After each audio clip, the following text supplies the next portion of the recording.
오늘 함께 하실 성경은 베드로전서 1장 23절에서 25절까지입니다.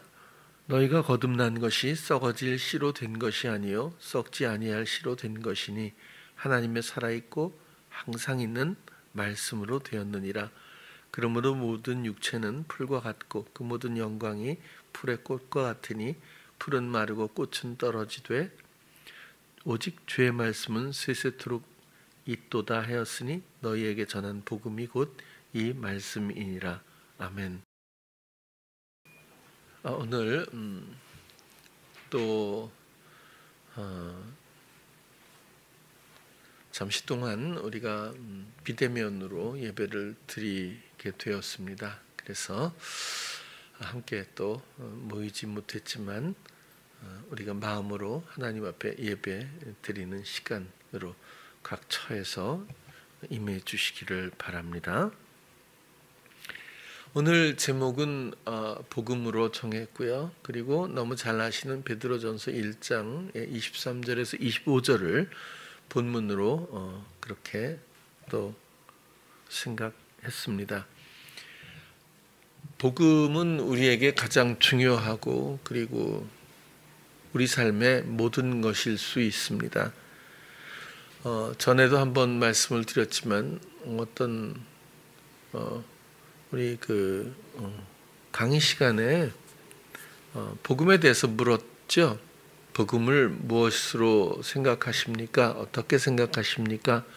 그랬을 때 예수님이 날 위해서 십자가에 죽으시고 부활 승천하셔서 이제 그를 믿는 자마다 구원을 얻는다는 소식입니다.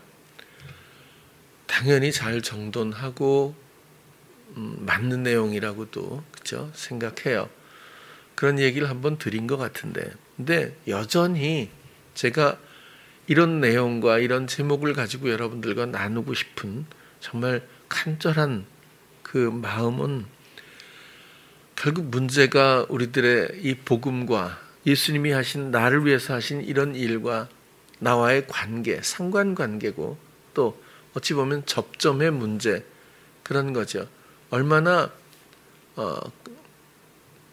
주님이 하신 이 사랑의 일들이 그저 지식이나 이론이 아니라 나의 삶에 적용되어 있고 내가 정말 이 복음을 실제로 얼마나 누리고 있는 건지 이런 것들이 너무 소중하고 중요한데 실제로 많은 성도들의 삶 가운데 아직도 안착되지 못한 아직도 복음의 삶을 온전히 누리지 못하는 시험이 너무 많다고 생각이 들어서 한 번 더 이런 내용들을 나누려고 합니다. 예수님의 십자가가 보통 저도 어려서 그렇게 늘 들었어요. 예수님이 날 위해서 죽으셨다고. 어떤 선교사님은 그래요. 오지에 가서 선교하는데 정말 너무 순수한 우리도 60년대 이때의 한국 사람과 지금은 완전히 마음이 다릅니다. 너무 피폐해져 있고 너무 이기적이고 세월이 갈수록 엄청나게 빠르게 마음이 무너져가는 것을 많이 봐요. 인터넷에도 보면 국군 장병들에게 보낸 여러 가지 그런 이렇게 그 내용들의 그 조롱 글들이 이건 사람이 할 수 있는 일일까 싶어요. 지하철에서 할머니를 줄겨 펴는 여자들, 젊은 여자를 볼 때도 그렇고 사람이 어떻게까지 이렇게 망가질 수 있을까라는 이 피폐해져가는 속도가 너무 빨라서 우리 같은 세대에서는 감당이 이해가 어려운 것 같아요. 왜냐하면 우리 때는 정말 순하고 착하고 그리고 모든 사람들이 남을 걱정하고 이타적인 것이 거의 우리의 문화나 마찬가지인데 서구 문명으로 인해서 너무너무 많은 소중한 것들을 잃어간다고 생각이 들어요. 어쨌거나 제가 어려서 교회 다닐 땐 그랬고 또 선교사님이 얘기한 것처럼 어느 오지에 가서 예수님이 당신들을 위해서 2000년 전에 이렇게 십자가에 달려서 이렇게 돌아가셨다고 피 흘리면 막 울고 예수를 다 믿었다는 얘기를 들었어요. 근데 정말 그런 정황이 문제가 아니라 그게 사람의 마음이라고 생각이 들어요. 진짜 그게 순수해야 되는데 우리가 얼마나 그 순수를 떠난 지 오래된 건지, 그러니까 단순히 이해로만 남고 이론이나 지식으로만 사랑의 일들이 남겨져 있지는 않은 건가. 그 위치에 복음을 두고 우리는 복음을 누리고 있다고 생각하는 것은 아닐지라는 말씀을 드리지 않을 수가 없는 것 같아요. 예수님의 십자가, 예수님이 나를 위해서 돌아가시고 대속하신 형벌의 십자가, 그래서 우리는 구원을 받았습니다. 이 말은 엄밀히 말하면 맞지만 또 어떤 측면에서 보면 상당한 허점을 가지고 있다고 말씀을 드렸어요. 예수님의 십자가로는 우리가 구원을 못 받습니다. 예수님의 십자가에 나의 십자가가 있어야 한다는 뜻입니다. 예수님이 죽으신 건 날 위해서, 날 대신해서 죽으셨고, 그 대신에 우리는 마음의 죽음이 반드시 있어야 합니다. 세례를 받지 않고 홍해를 건너지 않고 하나님의 나라로 진입할 수 있는 방법은 없습니다. 다시 말해서 예수님이 죽으신 것은 예수님이 잘못해서가 아닌 줄은 잘 알 거예요. 나 때문이죠. 우리 때문이죠. 그러나 그것은 그렇게 해서 완결되는 것이 아닙니다. 그 십자가를 보고 우리의 여태까지의 시도하던 모든 이전의 허망한 삶들을 중단해주고 그리스도를 믿게 되는 유턴이 있어야, 전환이 있어야, 비로소 나의 이전의 삶에 대한 완벽한 형벌의 죽음이 있어야 그리스도의 죽음에 내 죽음이 합할 때 비로소 예수 그리스도의 십자가는 나에게 능력이 되는 것입니다. 그렇지 않고 2000년 전에 이렇게 돌아가셔서 모든 사람의 죄를 대속하셨다. 나는 죄인이 아니다. 이렇게 이야기는 할 수 있을지 모르지만 마음의 확신은 어렵다고 생각이 들어요. 그래서 복음은 예수 그리스도의 죽으심, 다시 사심, 그리고 우리 안에 오심, 그리고 우리 안에 생명이 되시는 이런 소식인데, 결국 예수님의 죽으심 자체만으로 복음이라 말할 수 없고 예수님의 죽음에 우리의 마음의 죽음이 연합되어야 돼요. 이것은 너무너무 중요하고, 이런 접점이 결국 실용성에서 얼마나 중요한 부분인지를 우리가 다시 한번 정리하기 위해서 또 오늘 같은 말씀을 다시 드리는 겁니다. 로마서 6장 6절에서 7절을 한번 보도록 하겠습니다. 우리가 알거니와 우리 옛사람이 뭐죠? 이전에 예수님 없이 내가 생각하고 내가 계획하고 세상이 이끄는 대로 성향대로 순간마다 계획하고 판단하고 그리고 그것을 실행해왔던 삶의 형태죠. 그 인격이죠. 옛사람이 예수와 함께 십자가에 못 박혀야 합니다. 옛사람의 해결 없이 새 사람이 될 수 있는 방법은 없습니다. 하나님의 생명은 죽고 사는 것이지 이 살아있는 것이 연장되는 것이 아니라고 하는 이론은 여러분들이 너무 잘 알 겁니다. 그럼에도 불구하고 우리는 막연하게 생각을 할지도 몰라요. 죽고 사는 것을 우리 단순하게 육신으로 생각할 수도 있습니다.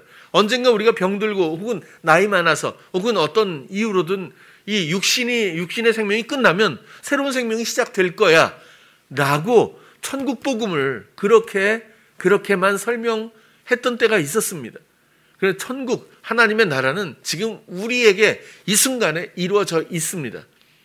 이 순간에 내가 그것을 누리지 못한다면 죽고 나서 누린다는 것은 어찌 보면 막연한 일이 될 수도 있죠. 옛사람이 예수와 함께 십자가에 못 박혀야 합니다. 옛사람이 얼마나 나쁜 사람인가, 이게 중요한 것이 아닙니다. 예수 그리스도 없이, 우리가 하나님 없이, 말씀 없이 우리가 시도하고 우리가 계획하고 우리가 생각하고 실행했던 이 삶은 결국 주인은 사단입니다. 에덴에서부터 부추겼던 그 유형의 삶이 아직도 모든 사람들을 주도하고 있죠. 그래서 이 옛사람은 반드시 하나님 앞엔 죄의 인격이기 때문에 하나님 없이 하나님의 노릇을 해왔던, 자기가 주장했던 이 인격이기 때문에 이는 반드시 형벌을 받아야 마땅합니다. 죄의 대가는 사망이라는 하나님의 법에 따라서 그는 반드시 죽어야 합니다. 그래서 우리의 옛사람이 우리의 몸입니까?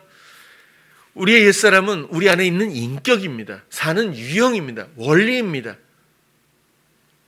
이것이 예수 함께 십자가에 못 박혔다고 하는 것은 형벌을 받는다는 뜻입니다. 그냥 사고사가 아니잖아요.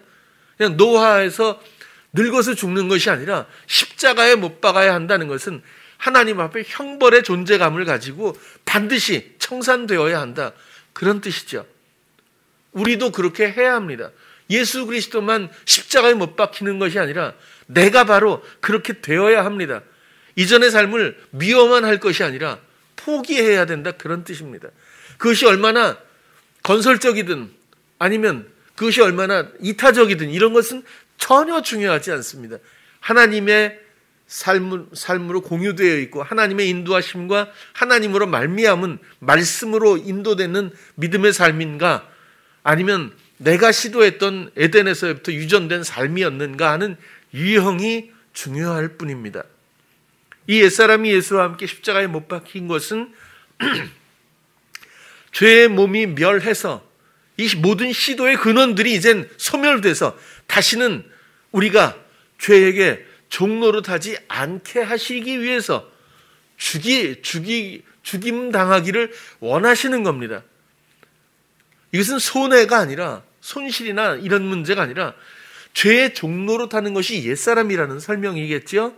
그리고 이것은 자각하든 자각하지 못하든 모든 예수 그리스도가 주도하시기 전에 믿음의 새로운 복음의 삶을 그리스도의 삶의 생명에 연합되기 전에는 모두가 죄의 종노릇하는 그런 인생들이었다는 것. 이것은 이제 더 이상 설명하지 않아도 여러분들이 잘 아실 거예요. 그러나 제가 이런 것들을 재론하는 이유는 아직도 해결에 게으르거나 방심할 수 있기 때문에 그런 말씀을 또 드려보는 겁니다. 우리는 아직도 성향적으로 이끌리는 말과 행실과 추구함, 시도가 있고 나도 모르는 사이에 그렇죠? 그런 이끌리지 않겠어요? 부추기는 우리 안에 세력은 반드시 있습니다. 이 원리를 모르고 우리가 무엇이 죽어야 할지 알 수가 없죠. 이 관계를 끊어야 합니다. 또 로마서 5장 17절에서 19절을 보면 한 사람의 범죄를 인하여 사망이 그 한 사람으로 말미암아 왕노릇하였은즉 더욱 은혜의 의의 선물을 넘치게 받은 자들이 한 분 예수 그리스도로 말미암아 생명 안에서 왕노릇하리로다. 한 사람 그런즉 한 범죄로 많은 사람이 정죄에 이른 것 같이 의의 한 행동으로 말미암아 많은 사람이 의롭다 하심을 받아 생명에 이르렀느니라. 한 사람의 순종치 아니함으로 많은 사람이 죄인 된 것 같이 한 사람의 순종하심으로 많은 사람이 의인이 되리라. 19절에 이게 무슨 뜻입니까? 조금 더 풀어서 설명하면 한 사람의 순종치 않음은 아담입니다. 그렇죠? 한 사람의 순종은 예수 그리스도입니다. 성경은 이 둘을 모형으로 등식을 이렇게 설명을 해요. 첫 번째 아담, 두 번째 아담 이렇게 설명을 해주고 있어요. 첫 번째 아담은 첫 번째 아담 때문에 이렇게 다 망했는데 이건 말할 것도 없지 이런 게 아니라 첫 번째 아담과 두 번째 아담에 이런 함께 놓는 등식이 이 가운데 있다는 것은요, 전체적인 게 하나의 그림이라는 뜻이겠죠. 첫 번째 아담의 삶이 있었기 때문에 두 번째 아담의 빛이 있는 거라는 뜻입니다. 첫 번째 아담의 사망이 있기 때문에 두 번째 아담의 생명이 우리에게 주어지고 인지할 수 있고 갈망할 수 있고 누릴 수 있다는 뜻입니다. 이것은 하나의 흐름일 뿐이거든요. 그래서 그것을 비탄하게 또 억울하게 부정적으로만 생각할 필요가 전혀 없습니다. 그리고 한 사람의 순종치 아니면 그 아담이 순종하지 않았는데 내가 난 무슨 상관이야 이렇게 생각할 수 있겠죠. 그렇게 따지면 예수 그리스도의 순종함이 나하고 무슨 상관입니까? 이것은 절대적인 영향력입니다. 원리가 이미 우리에게 심겨져 있죠. 첫 번째 아담이 했던 하나님과 같이 하나님처럼이라고 하는 자기주장적 삶이 우리 안에 없다고 누가 얘기하겠습니까? 둘 중에 하나입니다. 자기주장이든지 그리스도의 순종이든지. 사람은 중간지대가 있을 수가 없습니다. 그래서 아담에게 부여되었던 그 원리가 모든 그 다음에 후손들에게 그대로 전이되고 있고 나 또한 마찬가지입니다. 그런 삶이 있는가 하면 예수 그리스도가 오시기 전엔 순종의 삶은 세상에 없었습니다. 그러나 사람이 하나님 앞에 순종과 사랑으로 형벌을 대신 받아 그가 중보하심으로 그가 모든 사람들의 마음속에서 돕는 이로 오셔서 하나님과의 모든 관계를 중재하고 탄식하며 모든 것들을 하나님의 마음에 합할 수 있도록 또 믿어지게 하고 또 이해되고 깨닫게 지식과 지혜의 모든 은사를 통해서라도 모든 능력을 동원해서 그 영혼이 하나님과 다시 잔치할 수 있도록 살아갈 수 있도록 도우시는 그리스도의 영이 이제 우리 안에서 도움으로 말미암아 우리는 그분의 순종에 힘입어 순종할 수 있다. 이렇게 말씀을 드리는 겁니다. 그래서 그리스도와 우리의 만남이 선명하지 않고는 이론으로는 그렇게 해서는 복음이 성립될 수가 없습니다. 은혜는 받죠. 은사는 있죠. 근데 이런 것들은 복음의 본체가 아니죠. 복음은 예수 그리스도입니다. 그리고 그분에 의한 나에게 주어지는 생명입니다.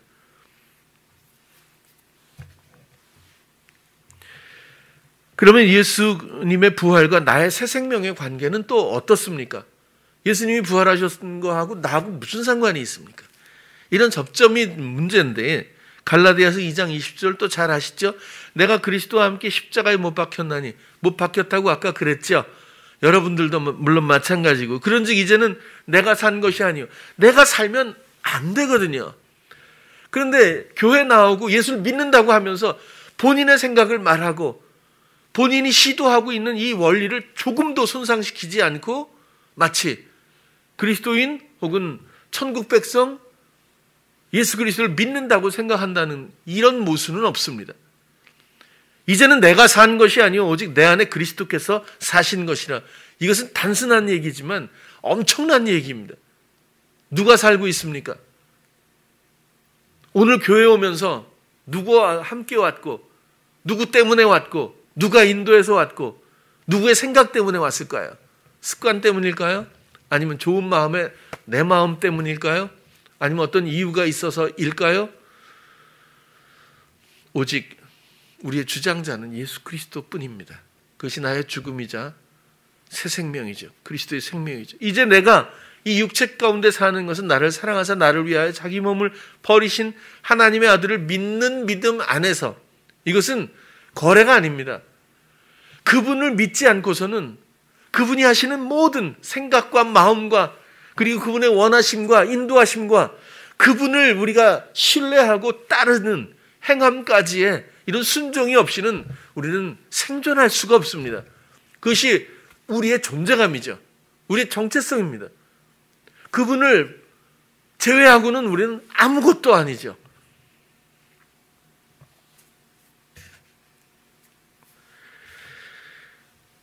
내가 사는 것이 아니라 내 안에 주님이 사시는 것. 그 의미는 뭘까요? 무슨 뜻이죠? 이젠 내가 살지 않습니다. 난 내 안에 주님이 사십니다. 그러면 그렇구나. 그렇게 될까요?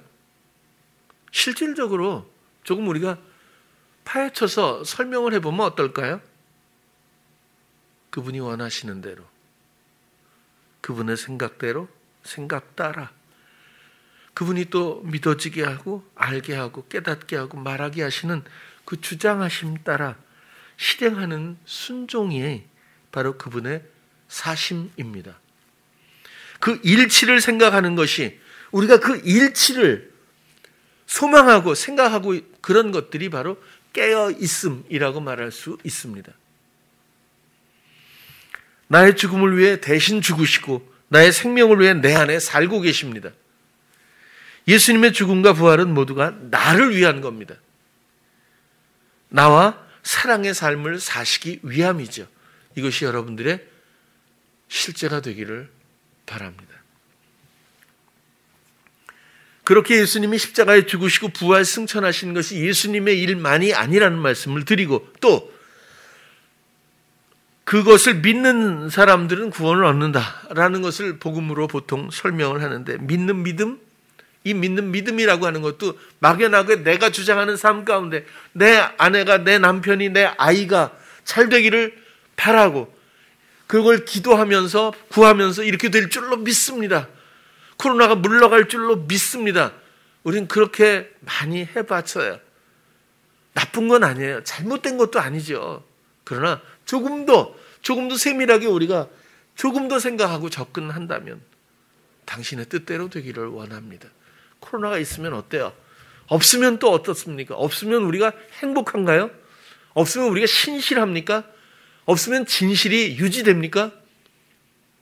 하나님과 우리와의 새 생명의 그 공간에 무엇이 관계할 것이 있고 무엇이 영향을 미칠 수 있다고 생각할까요? 그저 주님이 전부일 뿐입니다. 죽으나 사나.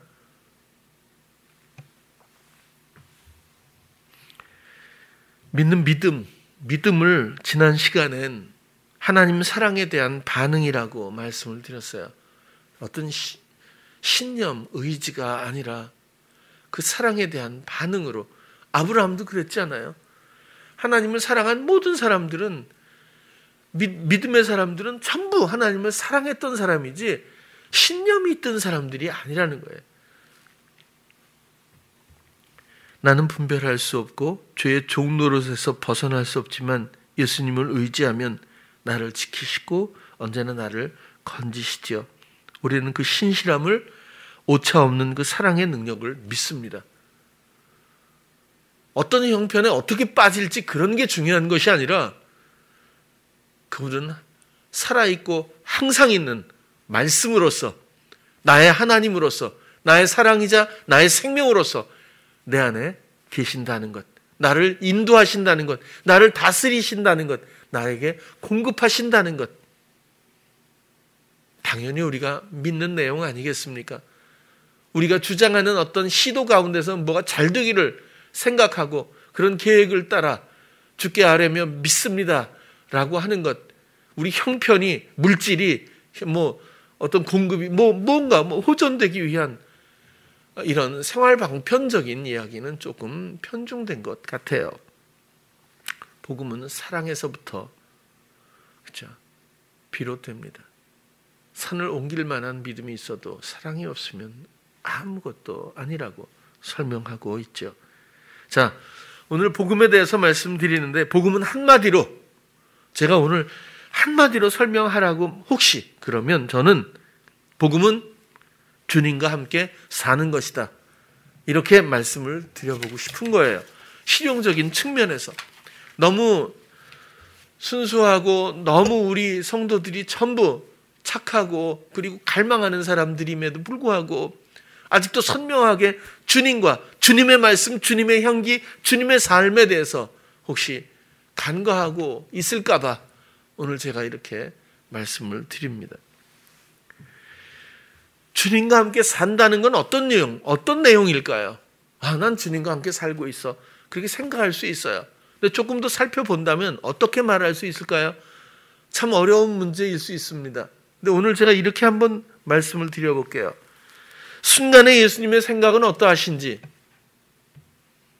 또 합해진 예수님의 마음의 그 원하심은 무엇인지, 그 공유가 연합이고 그 모든 것의 실행이 동행입니다. 스데반 집사의 이야기가 사도행전에 나오죠.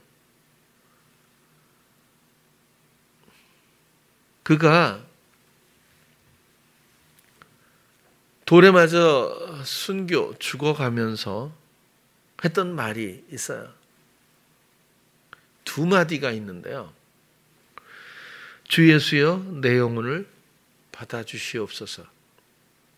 예수님이 십자가에서 돌아가실 때 했던 말씀과 너무 닮아 있지 않습니까? 아버지여, 내 영혼을 부탁하나이다. 두 번째 한 말은 뭐겠어요? 주여, 이 죄를 저들에게 돌리지 마옵소서. 예수님이 십자가에서 하셨던 말씀이 그대로 이곳에 있지 않습니까? 성경은 이 말을 하고 그가 자니라 이렇게 되어 있어요. 잔다는 건 다시 깨어난다는 뜻이죠.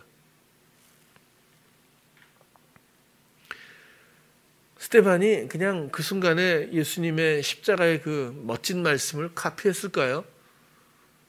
아니요. 항상 예수님과 살았기 때문에 그 마음에 합한 마음에서 나온 말입니다. 그분이 알게 하시고 주장하시는 그 입술 가운데서 그분의 마음과 그분의 생각을 말한 거죠. 예수님만 하신 말씀이 아니라 이제는 그리스도로 말미암아 핍박받아 순교 과정에 있었던 스데반마저 예수 그리스도의 주장하심 따라 그분의 마음을 말할 수 있게 되었다라고 하는 그 상황들을 우리가 이해할 수 있다는 뜻입니다. 진정 스데반만이 아니죠. 하나님은 한 영혼을 천하보다 귀하게 여기고 모든 사람들을 이루신 사랑으로 그 마음에 집을 삼으셨습니다. 그리고 새 생명으로 이제 그 안에서 함께 살기를 원하시죠. 스데반은 주님과의 대화가 있었고 그렇게 저는 보고요. 주님의 마음에 합해 있어서 그분의 마음이 무엇인지 자기를 돌로 쳐 죽이는 사람들을 보며 그 영혼들을 불쌍히 여기는 주님의 마음에 하나 되었다고 생각이 드는 거죠. 그리고 주님과의 삶의 관계가 선명했고 묶여있던 영혼들에 대한 긍휼함, 진정 복음의 사람이었다고 생각할 수 있습니다. 복음은 하나님과의 관계가, 주님과의 관계가 선명해야 합니다. 아브라함은 성경에 하나님과 친구로 그렇게 소개하고 있어요. 하나님과 친구래요. 그냥 만난 적 없는 친구가 아니잖아요. 아시다시피. 그 하나님과의 선명성은 우리가 충분히 듣고 이해하고 있어요. 요셉은 하나님과 동행하였더니 잘 아시지 않습니까? 모세는 뭐라 그래요? 하나님과 대면해서 말하는 사람으로 기록되어 있어요. 하나님이 직접 그러잖아요. 누가 나하고 대면해서 누가 나하고 말하는 사람이 있냐고. 모세를 그렇게 비유하는 그런 장면도 있죠. 다윗은 하나님과 마음이 합한 사람으로 소개되어 있어요. 베드로는 이 순간에 너희들 말 듣는 게 옳으냐 아니면 하나님 앞에서 하나님 말씀 듣는 게 옳으냐? 이거 오기인가요? 아니요. 이미 베드로는 자기의 생각, 자기의 말, 자기의 감각을 잘라버린 사람이고 하나님을 듣기 시작한 사람이고 그 관계는 선명했습니다. 그래서 누가 말을 하려면 하나님이 지금 말씀하시는 것과 같이 하고 그런 거죠. 그냥 이런 이론을 세워서 주장하는 그런 내용이 아닙니다. 이건 철저하게 주님과의 선명한 관계 가운데서 나올 수 있는 결론이고 권면이죠. 바울도 뭐라고 해요? 자기의 동족들과 많은 복음을 모르는 사람들에게 자기가 익숙한 지역에 가서 복음을 전하려고 할 때도 예수의 영이 그걸 허락지 않았다. 안 하잖아요. 얼마나 선명한 관계입니까? 배가 파손되었을 때도 하나님이 이렇게 나에게 말씀하셨다. 그 말씀대로 된다는 것을 나는 믿는다. 말씀을 믿는 거죠. 그 내용을 믿는다기보단 그분을 믿는 것이고 그 말씀을 믿는 것입니다. 오늘 본문을 마지막으로 한 번 더 보겠습니다. 우리가 거듭 났습니다. 그런데 썩어질 시 우리 육신도 썩겠죠. 그리고 육신을 주장했던 주님이 주장하시기 전에 옛사람도 언젠간 멸망합니다. 우리가 거듭난 것은 이런 것들로부터 기인한 것이 아니고 하나님의 살아있고 항상 있는 말씀으로 되었다. 이것은 새롭게 거듭나라 이런 말씀으로 내가 거듭났구나 이게 아니라 그 말씀이 나의 생명이 될 때 그 살아있는 항상 있는 말씀이 내 안에 새겨진 바 되어서 내 마음의 감각 가운데 공유하시고 같은 마음으로 내 생각을 주장하시고 그리고 나를 지식과 지혜로 알게 하시며 인도하시는 가운데서 모든 정황들을 깨닫게 하시고 보게 하시면서 그런 이해 가운데서 그 말씀으로 말미암아 인도되는 새로운 생명, 이것이 거듭난 생명이죠. 그러므로 육체와 여전히 영과의 거듭난 영과의 어떤 대비되는 비유이고요. 육체는 풀과 같고 영광은 꽃과 같고 풀은 마르고 꽃은 떨어지는데 오직 주의 말씀은 영원토록 있다. 너희에게 전한 복음이 곧 이 말씀이다. 우리를 사랑해서 세상을 지으셨어요. 우리 혜준이 얘기를 안 할 수가 없네. 그 태초에 창조하신 이 대목을 생각하면 혜준이 생각이 나서 우리 혜준이가 진짜 얼마나 똑똑한지 몰라요. 난 진짜 깜짝 우리 애들 때문에 너무 놀랐어. 뭐 어떤 옷을 입었다나 근데 뭐 여신처럼 너는 무슨 신이냐 했더니 어두움의 여신이라고 그랬대. 그래서 야 왜 빛이라 그러지 어둠이라 그러니까 어둠이 빛보다 먼저 있었잖아요. 딱 그러더래요. 이건 목사인 저로서도 한 대 띵 맞는 우선순위도 물론 중요하잖아요. 그죠? 근데 어떻게 그렇게 생각이 흘러갈 수 있을지 이거 진짜 기가 막히더라고요. 진짜 대단하다 이런 생각이 들어요. 근데 어쨌거나 어두움이든 빛이든 하나님이 만드셨잖아요. 하나님이 사랑의 소망을 갖고 만드셨습니다. 실패해서 뭐가 되는 게 아니라고 했잖아요. 처음부터 지금까지 하나님의 모든 계획과 하나님이 실행하신 모든 일들은 오차가 있을 수가 없죠. 하나님의 계획대로 되었습니다. 남은 것은 우리의 선택일 뿐이죠. 모든 만물을 지으시고 우리도 지으셨습니다. 태초에 말씀이 계셨고 모든 것이 그로 말미암아 지은 바 되었습니다. 하나도 오차가 있을 수 없죠. 그 말씀이 사랑의 약속을 하셨고 사랑의 소망으로 육신이 되어 이 땅에 오셔서 우리의 모든 연약함과 어리석음과 우리의 모든 멸망의 요인들과 이 부족함을 위해서 대속하셨습니다. 그리고 대속으로 끝나서 빚만 갚아지고 떠난 분이 아니라 바로 내 안에 와서 다시는 빚쟁이로 살지 않도록 또 속아서 빚을 갚아줬는데도 또 빚쟁이처럼 살고 끌려가고 또 그런 것이 아니라 나를 지키고 그리고 나와 결혼을 해서 나를 영원히 사랑하고 함께 살려고 그것이 복음이죠. 우리 안에 마음에 새긴 바 되고 생각에 기록되고 입에 계시면서 그분이 우리의 새로운 삶을 주장하고 있죠. 그래서 우리는 모든 감각을 오직 사랑 안에서 그분께 드려야 합니다. 그러면 반드시 감각하게 돼요. 아니 알아서 뭘 하는 게 아니랍니다. 듣자마자 뭘 또 말하는 게 아니라 나다운 내 것 같은 나의 감각으로 오신 내 감각 안에 계신 그분이 나답게 행하게 하고 말하게 하지만 모든 내용들은 이전의 것이 아닌 온전히 그분의 것이 나하고 연합되어 나의 삶을 이끌어 주시죠. 선한 목자처럼 그렇게 언제나 인도해 주시고 아버지처럼 모든 것들을 공급하시고 또 기업을 물려주신 것처럼 그분의 능력을 보게 되고 그 사랑의 관계의 행복감은 잔치로밖엔 표현될 수 없는 그런 영적인 거듭남이 복음이라고 생각을 해요.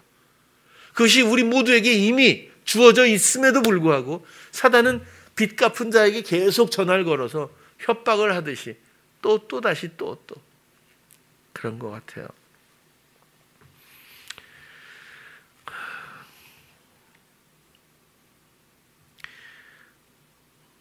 복음은 말씀이죠.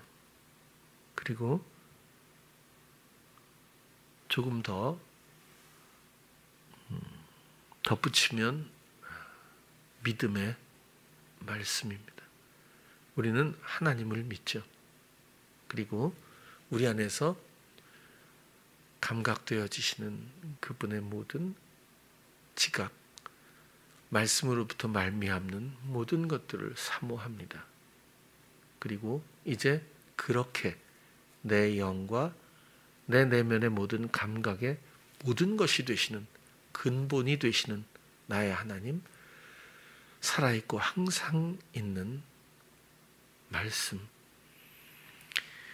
그 말씀이 나에게 생명의 근원이 될 때 그것을 복음이라고 정리할 수가 있다는 뜻입니다. 그 말씀에 의한 생명이 충만한 우리 성도님들 꼭 되시기를 바랍니다. 내 안에 주님과의 사랑의 관계가 언제든지 선명할 수 있는 우리 사랑하는 성도님 되시기를 다시 한번 축복합니다. 기도하겠습니다. 사랑의 주님, 오늘은 복음이라는 제목을 가지고 또 함께 나누었습니다. 그리스도의 십자가의 죽으심과 나의 기쁜 죽음이 있게 하시고 그리스도의 다시 사심의 그 부활의 생명에 우리의 소망에 또 믿음이 있기를 원합니다. 이제 우리를 주장하시는 분은 오직 예수 그리스도이십니다.